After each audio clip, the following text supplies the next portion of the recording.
veggies, healthy and low carb. So all you can eat is nuts, low fat. So eat as much as you want. It's steamed lean meat, so lean protein all the way.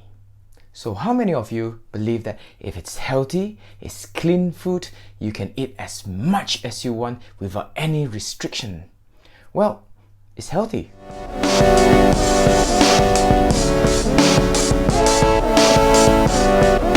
Hi everyone, welcome back to my channel where I share honest information about weight loss and fitness. I am Bong. Before we dive into the topic of the day, do you remember all the types of food that help you to burn fat naturally? Well, stick around to the end to find out one more food that will help you to boost those previously mentioned methods to aid in your fat loss goals. And if you have not watched them, it's at the link here above my head. One of the mistakes that everyone makes is that thinking if it's healthy and clean food, they can eat as much as they want. But that is one of the worst mistakes that has caused many to fail in their fat loss goals. If you watch my previous videos, I mentioned a word called hara hachibu. You would know eating at maximum or exceeding that stomach capacity will not do you any good, other than feeling the satisfaction of having a large, scrumptious meal. It brings nothing but long-term health issues. All nutrients contains calorie, and if you flood your system, it will be overwhelmed, and you will end up storing more calories than you can burn. And no, eating excessively after an intense cardio will not make any difference. Your stomach is not Doraemon's pouch. It will have its limitations. And all those extra calories will be stored no matter how depleted your glycogen storage is.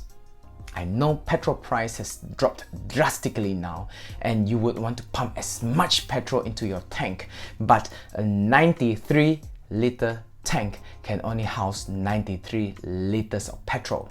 And if you wish to add more, you will have to buy extra barrels, and in your body's case, it's your waistline, the muffin top, and you won't want that, would you? So how do we solve this problem? Seems like the world has got your back since 1974. Sweden, to be exact, created the first food pyramid. But there was an issue with this pyramid. It seems to contain too much protein and carbs, asking you to have bread, flour, cereals, and it also allowed margarine in your diet, with high amount of dairy, meat or vegan protein. And this pyramid doesn't seem to be very detailed. So there were many more food pyramids created since then, but one that sets another milestone is the USDA food pyramid, which was created in 1992, and in year 2005 it has been renamed to My Pyramid, and later on in 2011 to My Plate. And even then, there were various versions of it, with each new diet creating their own food pyramid. There are keto pyramid, plant food pyramid, and probably even more. With My Pyramid, yes, I believe stressing activities and moderations or proper mix of food groups is good for one's diet, but this pyramid still contains too much dairy and grains. And then comes My Plate. It is a lot better than the predecessors. There is a better descriptions of proper portions in each meal, but most dairies contain protein, and adding that to the already available protein in the plate, it might be too much protein for one meal. All these pyramids are good guidelines, but problem is, it's either not very detailed or its motives is quite questionable, demanding too much carbs in your diet, and even cereals. I think one of the best representation of a good diet portion is a diagram from Harvard Medical School. It mentioned whole grain in a smaller portion compared to healthy protein, telling you to avoid refined grains and processed meat, and a smaller portion of fruits compared to vegetables, and even mentioned that French fries and potatoes doesn't count as vegetables. And I like it when they ask you to avoid sugary drinks. But I don't quite agree when they ask you to use canola oil. It's not as good of a fat as you think. And yes, avoid trans fat. How we were taught about the food pyramid since young has been quite misleading. We were led to believe that grain carbs has to be eaten the most. And what is worst, I think the white rice people eat today contains more harmful content compared to those in the 80s. Back then, white rice was rough and, well, not as fragrant and bleach white as what you have today. With so much treatment, one have to wonder what they are putting into their stomach. Even tell us soy, corn, peanut, and margarine are good fats? That's far from the truth. And we have to wonder why so many people are having diseases today. And all this leads back to our diet. And if we do not monitor them properly, it can only get worse. I recalled people telling me that it is no longer a surprise to hear teens being diagnosed with diabetes, high blood pressure, high cholesterol, and high uric acid. These are not supposed to be a common diseases among the young. It's at their prime. So how should we eat? Harvard Medical School's diagram is a good start as a guideline. But remember, not all whole grain produce are created equal. Brown rice in its natural form is way better than whole grain pasta or whole grain bread. Reason being, have you read the recipes on how to make those bread and noodles? Even with the sugar-free bread, it still contains dry yeast. With the current society's diet that constantly harms the good gut bacteria in the digestive tract, too much yeast will cause chronic intestinal distress. Ever feel bloated, stomach cramps, constipation, diarrhea, or constant burping after having too much bread? Those extra ingredients used in the process to create those products will affect your fat loss goals. So eat your food at its most natural form. I always tell my clients, if you see it at first glance and you know it's fish, chicken or beef, then eat it. But if you have to second guess the content of that blob, that thing that claims to be chicken without any significant sign of it left, it's best to put it down. Not all fruits are created equal too. The fructose content differs. A durian or mango contains higher sugar content compared to strawberry or a papaya. And have you tried the Thai mangoes and pineapple? It tastes so sweet that your whole face will suck back in. Then it is the same case as fruit juices, because the process actually destroys the insoluble fibers, which is an essential nutrient that helps to delay the absorption of sugar. And if you take all those away, you're just drinking sugar and calories. And yes, healthy protein is good, but the preparation method is just as important. You see, lean meat marinated in barbecue sauce won't have the same value as lean meat, well, in spices. And same goes to those vegetables. Now remember, having proper knowledge of food portioning is not enough. You will need to know how to choose wisely the quality of the macronutrients and how to prepare them. So now you know how to partition your plate. And in the last 4 videos, the frequency of eating, the diet mindset, planning, and macronutrients. It's time to put all that to work. Nothing will ever happen if you never start. Even with the right knowledge, a chicken will not jump into a hot pot and cook itself into a delicious and scrumptious meal and jump straight into your mouth.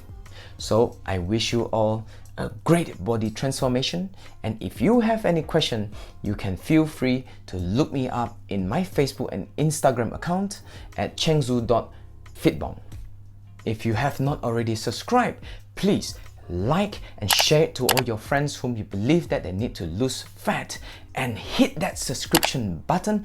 Please don't forget to smash that notification bell as well, so the next time I upload a new video, you'll be notified first. Now, to make fat loss easier, we have to first program our body. We mentioned previously, one way is through what we put into our mouth. You can check my previous videos to find out what was previously mentioned, because today I want to talk about your hormone testosterone. It is not just a male hormone. Women have them too to balance out the hormones. I've talked about the importance of having healthy testosterone levels in the previous videos, so go check them out. And with that knowledge, I will talk about the food that boosts testosterone levels. But of course, food is not the only path to a healthier testosterone level. You will need to have a healthier lifestyle. You need to exercise, lift weights regularly, reduce your weight, and minimize your stress and cortisol level. Do you remember what cortisol is? And also, get some sun love or vitamin D. And very important, get quality rest and sleep, which I'm not getting now. It's I think 1:30 in the morning, because everyone is asleep, so I usually shoot at this hour. Bad for my testosterone level, right? But thankfully I have a healthy lifestyle, so that's why I have to lower my voice and I'm speaking in this kind of manner. So let's start off with what we shouldn't eat, because it harms our testosterone levels. Number 1, processed food. This food often contains high trans fat. And do you know why trans fat negatively affects your testosterone levels? Go check my previous videos. Number 2, alcohol. Yes, alcohol. Heavy consumption of alcohol actually increases your cortisol level, and studies have shown that heavy consumption of alcohol will affect your endocrine system and damage the testis' ability to produce testosterone. And alcohol also impairs the functions of testicular Seroli cells that plays an important role in sperm maturation. Number 3, soy. Soy contains phytoestrogen, which is a compound that is very similar to the estrogen in our body, and it functions similarly as well. Number 4, sugary drinks. Sugary drinks will drastically decrease testosterone levels due to the rapid release of insulin in the body. And there is a connection between high amount of insulin in your body and low testosterone levels.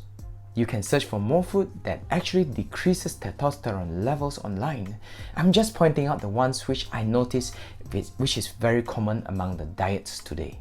So, back to the food that actually increases testosterone levels. Number 1, food that contains zinc. Zinc helps boost testosterone levels by preventing our body from converting the already existing testosterone levels into other chemicals.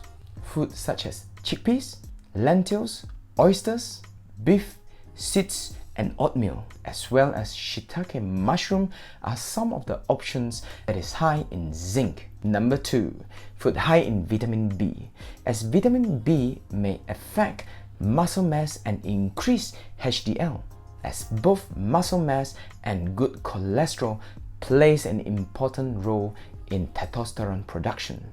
Foods such as brown rice, barley, fish, eggs, sunflower seeds, almonds, dark leafy vegetables such as broccoli and spinach, and even bananas are food that are high in vitamin B. Number 3, food high in vitamin D. Vitamin D plays an important role in the development of skeletal muscles. If you notice closely, there's a huge connection between testosterone levels and muscle mass. Examples of food that are high in vitamin D: mushroom, you have free-range eggs, fatty fish such as salmon, herrings, and sardines. These are great options for food that are high in vitamin D. I can keep on listing out food that can help you to increase your testosterone levels, but probably I'm gonna need a day to list them all out. But I believe you got the idea of the link between increasing your muscle mass and HDL and a healthy testosterone level. As always, I'll see you in the next video. Take care.